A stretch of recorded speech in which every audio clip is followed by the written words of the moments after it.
মানে ভৰি দেখি গাড়ী দি আনিব নোৱাৰিলে ন বাহিৰৰ পৰা যিমান পাৰিলেও চোৱাচোন মানুহবোৰতো অকমান ৰখিবই লাগে জবাব দিবলগীয়া হয় সেইকাৰণে কিছুমানে বাদ দি দিব কিমান 5 কিলো চাউল লাগে ঠিঙৰ মানুহ অহা যোৱা বন্ধ আৰু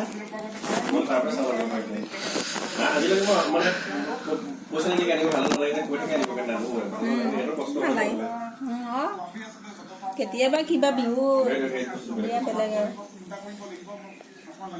ভিডিঅ' কৰি আছা